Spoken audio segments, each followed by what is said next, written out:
지난 5월달, 6월달 우리가 새벽 기도회 때 사도행전 말씀을 1장부터 28장까지 봤는데요. 그 마지막 여정에 관한 내용이 오늘 본문의 내용입니다. 특별히 사도행전 28장은 사도 바울이 로마에 이르게 되는 마지막 여정을 말해줍니다.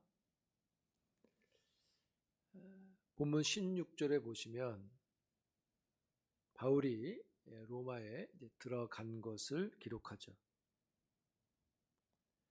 우리가 알듯이 바울이 로마에까지 가는데 그 여정이 순탄치 않습니다. 로마로 가기 위해서 많은 재판을 받게 되죠. 그리고 어찌어찌해서 이제 로마로 가게 됐는데 배를 타고 가는 길에 유로굴로라고 하는 큰 강풍을 만나서 그 배가 난파를 당합니다. 그래서 그 배에서 내려서 탈출을 해서 멜리데라고 하는 섬에 오르게 되고 그 섬에서 불을 피우다가 독사에 물리기도 하죠. 그러나 죽지 않고 그곳에서 여러 기적들을 행하고 석 달을 보내게 됩니다. 즉 겨울을 보내게 돼요. 그리고 다시 이제 알렉산드리아 배를 타고 로마로 가게 되는데 우리가 읽은 본문에 보면 11절에 겨울을 지나고 배를 타고 수라구사에 도착을 합니다. 멜리데 위에 있는 곳인데요. 수라구사에서 사흘을 지내고 레기온에 가서 하루를 보내고 이튿날 보디올에 이르러 그곳에서 이제 그리스도 형제들을 만나게 되고요. 그들의 초청으로 잠시 머물다가 로마로 들어가려고 하는 겁니다. 이 보디올은 로마의 바로 아래에 있는 지역이라고 보시면 됩니다. 14절에 보시면 그렇게 해놨어요. 로마로 가니라. 번역상 빠진 게 있는데요. 그리하여라는 말이 빠져 있습니다. 그러니까 좀 더 붙여서 해석을 해보면, 번역을 해보면 14절에 그렇게 말할 수 있겠죠. 그리하여 로마로 가니라. 이 그리하여란 말은 로마에 가기 전에 있었던 일들을 가리키겠죠. 로마로 가기 전에 바울에게 참 많은 일들이 있게 됩니다. 누가는 그런 많은 어려운 일들을 이제 보내고 예루살렘에서 많은 재판을 받잖아요. 그리고 배 타고도 큰 어려운 일들을 당하고 이제 로마에 도착하기 직전입니다. 근데 누가가 바울이 로마에 도착하기 직전의 일을 하나 소개하고 있어요. 15절이에요. 함께 읽겠습니다. 시작. 그곳 형제들이 우리 소식을 듣고 아비오 광장과 트레이스 타베르까지 맞으러 오니 바울이 그것을 보고 하나님께 감사하고 담대한 마음을 얻으니라. 바울이 로마에 아직 도착 안 했는데 도착 전에 이미 로마의 형제들로부터 환영을 받게 됩니다. 로마의 형제들이 바울을 맞이하러 온 건데 오늘 본문에 보니까 아비오 광장까지, 그러니까 보디올에 있는 아비오 광장까지 그들이 맞으러 온 겁니다. 두 무리의 형제들이 온 걸로 기록하는데요. 한 무리는 아비오 광장까지 와서 맞이하고 한 무리는 트레이스 타베르까지 와서 맞이하게 되는데 아비오 광장은 로마로부터 한 70km 정도 되는 곳에 있습니다. 굉장히 먼 거리인데 바울이 보디올에 있을 때 소식이 전해진 것 같아요. 바울이 지금 여기 와 있다. 그러니까 로마의 형제들이 바울을 환영하러 온 겁니다. 그리고 거기서 환영을 받고 또 출발을 해서 가던 길에 트레이스타베르라고 하는 곳에서 또 한 무리가 바울을 환영해요. 이곳은 한 50km 정도 떨어진 곳입니다. 로마로부터. 이 타베르라는 곳은 세 개의 여관을 가리키는 뜻인데요. 아마 그곳에 유명한 여관 세 개가 있었던 것 같아요. 그래서 이것을 우리말로 그냥 세 개의 여관을 삼관이라고 말합니다. 로마로 가는 길에 보디올 아비오에서 한 무리를 만나고 또 조금 있다가 조금 더 가서 삼관에서 또 한 무리를 만나게 된 겁니다. 여러분, 이렇게 멀리까지 와서 환영하는 이 형제들을 보고 바울의 마음이 어땠을까요? 누가는 바울의 그 마음이나 모습을, 그때 모습을 이렇게 기록합니다. 15절에 보시면 바울이 그들을 보고 하나님께 감사하고 담대한 마음을 얻었다. 여러분, 좀 형제들을 만났어요. 그러면 그 형제들에게 고맙잖아요. 굉장히 먼 거리를 왔으니까. 바울도 멀리 왔지만 로마로부터 멀리까지 온 거잖아요. 기다려도 올 텐데. 그러면 여기 기록할 때 그냥 바울이 그들을 보고 그들에게 고마워하고 담대한 마음을 얻었다, 이렇게 해도 될 것을 하나님께 감사하고 이렇게 해놨어요. 이 감사하고란 단어가 유카리스토란 단어인데 이 단어가 3번 사용됩니다. 24장 3절에 보시면 바울을 고발한 변호사가 있어요. 바울을 고발한 변호사가 총독 벨리스에게 자기가 바울을 고소하고 바울을 그의 문제를 고발할 수 있도록 허락해 준 것을 고맙습니다 하는 내용이 나와요. 그때 이 단어를 한번 쓰여집니다. 그러니까 사람이 사람한테 고맙습니다 한 거예요. 그리고 2번은 바울이 쓰는데 여기 28장 15절에 감사하고가 한번 나오고 또 한 번은 27장 35절에 나와요. 27장 35절에 보시면 한번 읽어볼까요? 시작. 떡을 가져다가 모든 사람 앞에서 하나님께 축사하고 떼어 먹기를 시작하매. 여기 축사하고가 바로 이 단어를 쓰고 있어요. 한 번은 축사한다는 말로 썼고 한 번은 감사하고 이렇게 해놨어요. 그러니까 여기 27장 35절 축사하고란 단어를 빼면 하나님께 감사했다는 이 단어가 28장 15절에 한 번 기록된 거죠. 누가는 바울이 하나님께 감사하다고 했던 이 상황을 이 단 한 번의 기록으로 보여줍니다. 그래서 한 번만 사용했다는 것은 특별히 여기도 있고 저기도 있는데 지금 유독 여기서만 사용한 것처럼 기록을 했다는 거예요.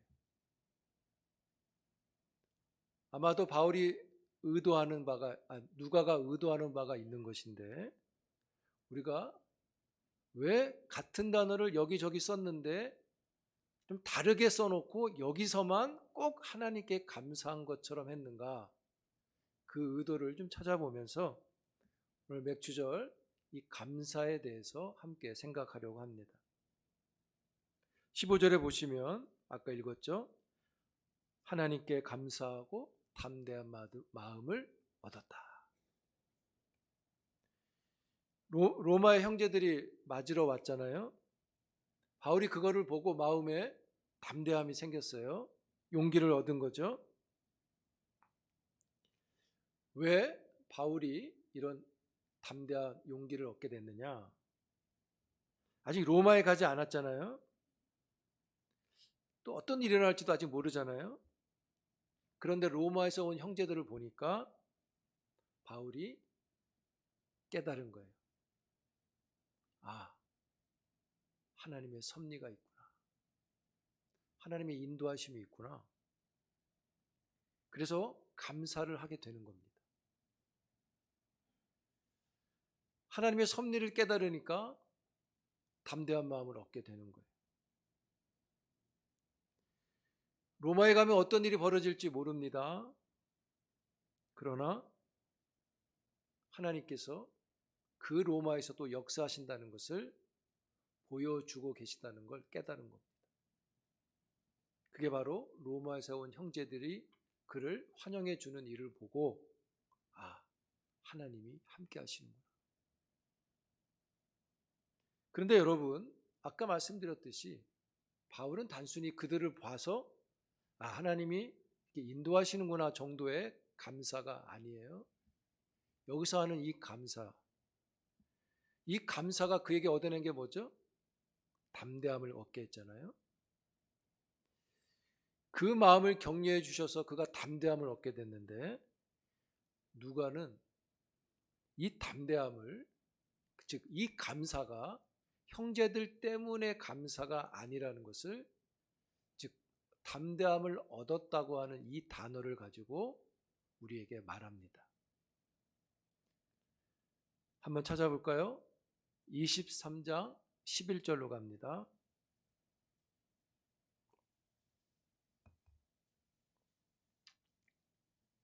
23장 11절 같이 읽겠습니다. 시작. 그날 밤에 주께서 바울 곁에 서서 이르시되 담대하라. 내가 예루살렘에서 나의 일을 증언한 것 같이 로마에서도 증언하여야 하리라 하시니라.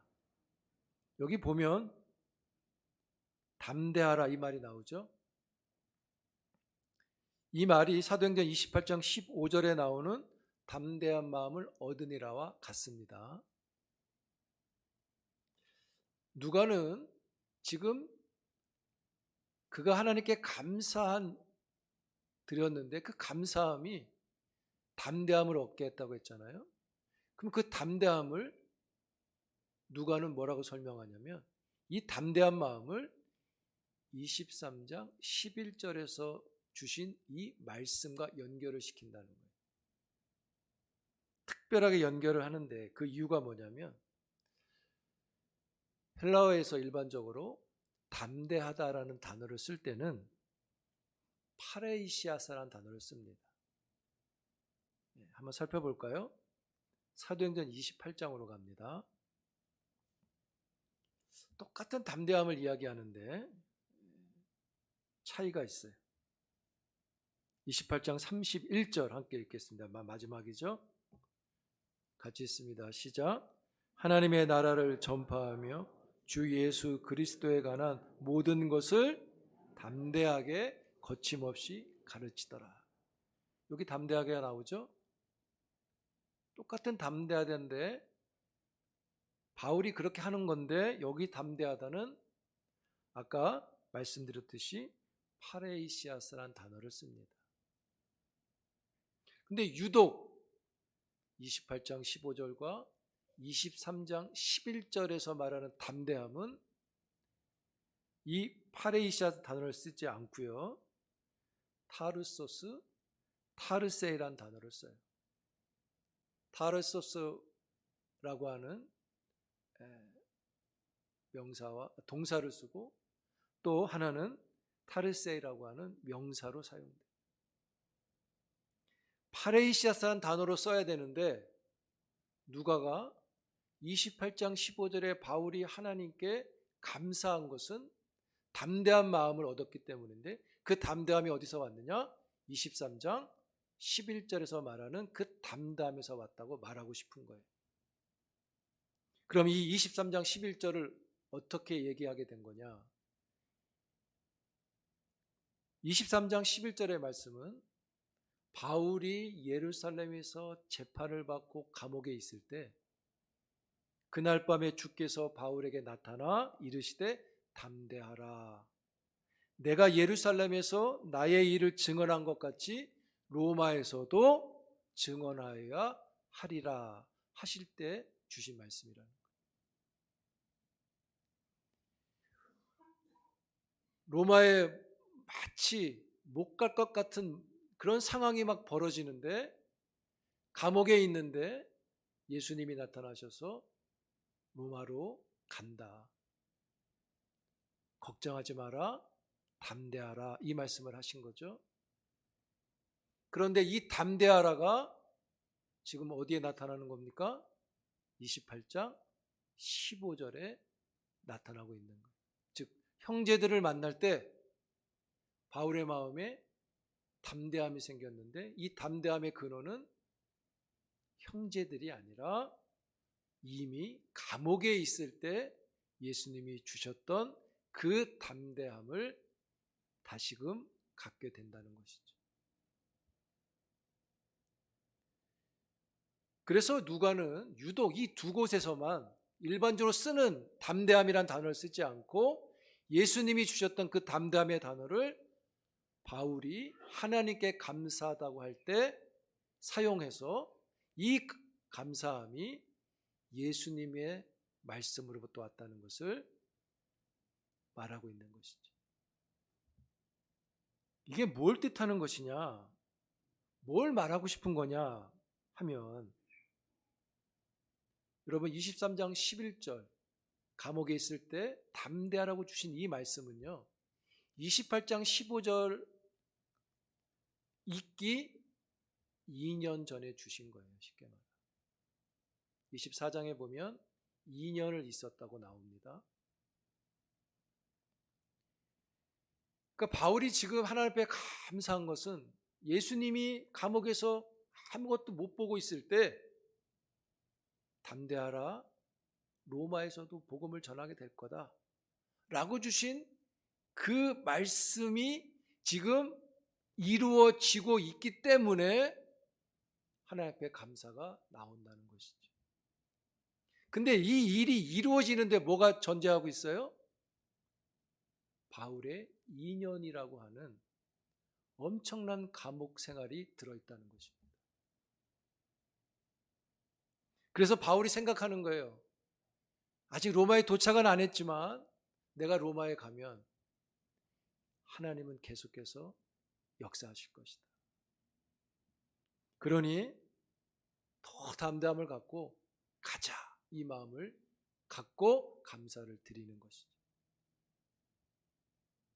여러분, 어쩌다 보니까 로마에 가네, 잘 됐다, 이렇게 될 줄은 알았어, 이런 의미 아닙니다. 여러분, 바울이 로마로 가는 여정이 어떤 줄 아시죠? 바울이 로마로 가고 싶은 마음을 언제 갖냐면 바울이 에베소에서 3년 정도 사역하는데 그때 그 마음을 갖게 되죠. 한번 찾아볼까요? 사도행전 19장 21절입니다.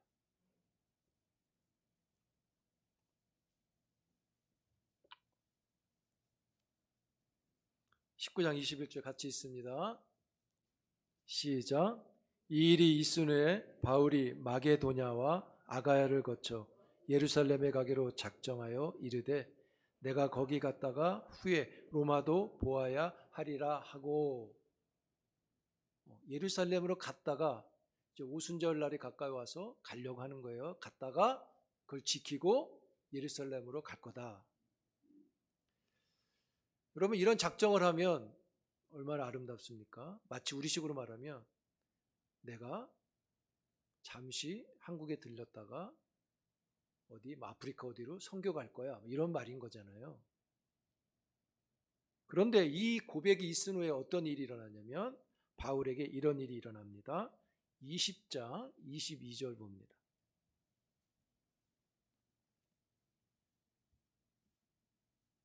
20장 22절, 23절 같이 읽어요. 시작. 보라, 이제 나는 성령에 매여 예루살렘으로 가는데 거기서 무슨 일을 당할는지 알지 못하노라. 오직 성령이 각 성에서 내게 증언하여 결박과 환난이 나를 기다린다 하시나. 에베소의 장로들에게 바울이 하는 말이에요. 그들이 안 가면 좋겠다, 우리랑 같이 있자, 이러는 거니까 이런 마음이 있잖아요. 그 바울이 하는 말이에요. 그런데 성령이 뭘 알려주셨다고 그랬어요? 예루살렘에 가면 결박과 환난이 있다고 알려주셨다는 거죠. 그 말은 뭐예요? 예루살렘에 가면 체포된다는 말이죠. 그래도 바울이 장로들과 헤어지고 예루살렘으로 갑니다. 그 가는 길에 두로라는 곳에 잠깐 들립니다. 두 번째 이런 일이 일어나요. 21장 4절 같이 읽습니다. 시작. 제자들을 찾아 거기서 이레를 머물더니 그 제자들이 성령의 감동으로 바울더러 예루살렘에 들어가지 말라 하더라. 두로에 있는 제자들이 예루살렘으로 가지 말라는 거예요. 왜요? 가면 무슨 일을 만날지, 즉 고난이 있기 때문에 가지 말라는 거예요. 그래도 바울이 또 가요. 가는 길에 가이사라에 도착을 하게 됩니다. 예루살렘을 눈앞에 두고 있는 거예요. 21장 10절 11절 봅니다. 또 이런 일이 일어납니다. 21장 10절 11절 시작. 여러 날 머물러 있더니 아가보라 하는 한 선지자가 유대로부터 내려와 우리에게 와서 바울의 띠를 가져다가 자기 수족을 잡아매고 말하기를 성령이 말씀하시되 예루살렘에서 유대인들과 이같이 이 띠 임자를 결박하여 이방인의 손에 넘겨주리라 하거늘. 예루살렘에서 유다에서 아가보라고 하는 선지자가 가이사라까지 와가지고 말하는 거예요. 너가 예루살렘에 가면 어떤 일이 일어났다고요? 수족이 매일 것이고 너를 결박해서 이방인의 손에 넘겨지게 된다라고 멀리서 와서 이 얘기를 하는 거예요. 여러분, 이 정도가 되면 19장에서 가려고 결심했는데 20장, 21장 세 번에 걸쳐서 가지 마세요, 가지 마세요, 가지 마세요. 가면 고난이 있어요. 체포당할 거예요. 이런 얘기를 하는 거예요. 그럼 이 정도 되면 어떻게 하는 게 좋은가요? 우리말에 그런 말 있잖아요. 아주 장대 같은 소나무가 올 때는 잠깐 피했다 가라. 피했다 가도 되잖아요. 근데 가요. 예루살렘으로. 가서 예수를 증거하자마자 체포를 당하죠. 고소를 받아서 체포당해요. 그리고 그 감옥에서 있을 때 23장 11절 주께서 바울 곁에 서서 이르시되 담대하라. 내가 예루살렘에서 증언한 것 같이 로마에서도 증언하여야 하리라. 너는 담대하라. 이 말씀을 주신 거예요. 그리고 바울이 2년 동안 감옥에 갔다 나왔다 들어갔다. 이 사람한테 받았다가 저 사람한테 가서 또 재판받고 또 재판받고 놀림받고. 사도행전을 보면 바울을 죽이고 싶어하는 사람 40명이 밥도 안 먹고 기회를 노리는 게 나오죠.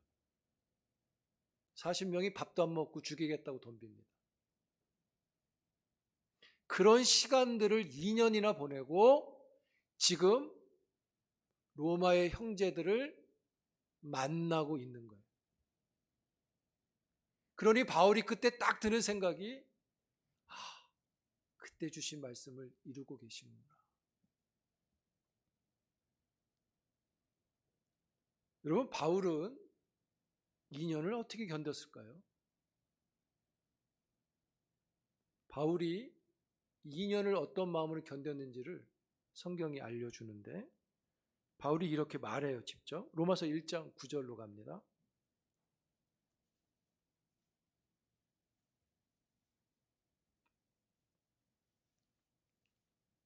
같이 읽어볼까요? 1장 9절. 로마에 아직 가기 전에 바울이 쓴 거예요. 로마인들에게, 로마 그리스도인들에게. 1장 9절 시작. 내가 그의 아들의 복음 안에서 내 심령으로 섬기는 하나님이 나의 증인이 되시거니와 항상 내 기도에 쉬지 않고 너희를 말하며. 여기 뭐라 그랬습니까? 아직 안 만났어요. 그런데 항상 내 기도에 쉬지 않고 너희가 있다. 즉 2년의 감옥의 고난과 시련 속에 바울의 입에는 끊임없이 그들을 향한 기도가 계속 있었다는 거죠. 그리고 그 기도의 힘으로 2년을 견딘 끝에 큰 풍랑도 이기고 독사도 이기고 거쳐서 결국 지금 로마의 형제들을 만나기까지 온 것입니다. 이렇게 기도할 수 있는 게 근거가 어디에 있습니까? 바울아, 담대하라. 로마에서도 증언하리라. 주신 약속에 있는 거죠. 여러분, 그냥 만난 게 아니라 약속 붙잡고 기도하면서 견뎌서 지금 만난 거예요. 그러니 그 형제들을 보는 순간 그냥 좋은 게 아니라 하나님의 섭리하심을 더 크게 깨닫게 되는 것이죠. 하나님이 함께 하시는구나. 할렐루야. 얼마나 감사가 깊고 크겠습니까? 그냥 나를 환영해 주네. 아유, 좀 잘 됐다. 우쭐한 정도가 아니에요, 이런 건. 하나님의 큰 사랑 앞에 그 마음을 모으는 것이죠. 여러분, 누가 감사할 줄 아는가 하면 이렇게 평소에 하나님 말씀을 의지하고 사는 사람이 감사할 줄 알아요. 그냥 어느 날 갑자기 뚱 감사? 그렇지 않아요.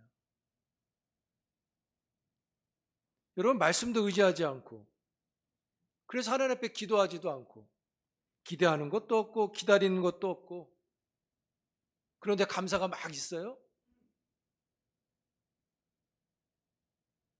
하나님이 섭리하신 감사일까요? 자기가 좋아서 하는 감사일 겁니다. 그게 나쁘다 좋다가 아니라. 여러분, 우리의 감사에는 하나님의 감동이 있어요. 감동. 즉 하나님의 섭리가 있는 거예요. 그걸 깨달을 때 우리가 감사가 되는 거잖아요. 하나님이 이렇게 하셨구나. 그때는 그거 몰랐는데, 그때는 너무 힘들었는데 지나고, 아니면 그 과정 속에서도 하나님이 이렇게 하시는구나.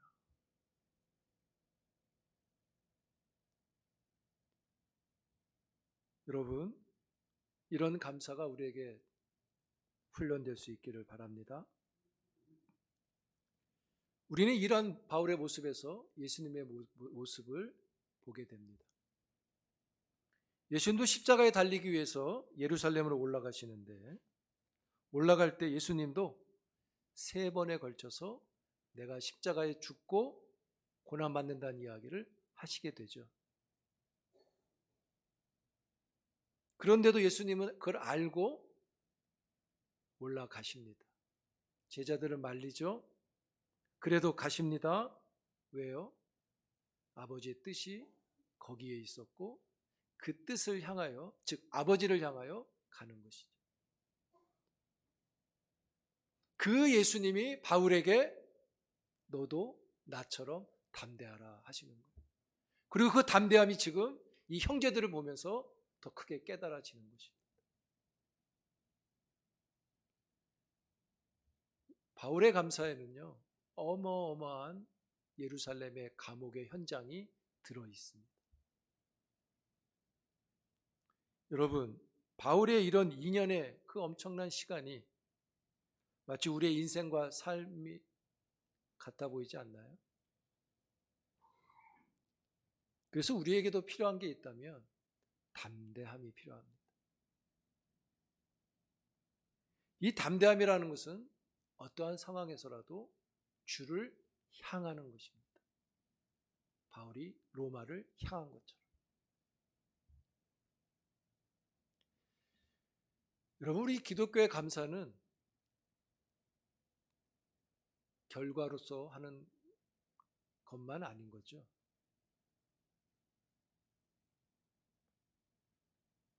우리의 감사에는 과정이 있는 거예요. 바울에게는 2년이라고 하는 생각지도 못한 감옥이 있었다는 거죠. 그 과정이 우리에겐 삶이고 인생인 거예요. 주님 오실 때까지.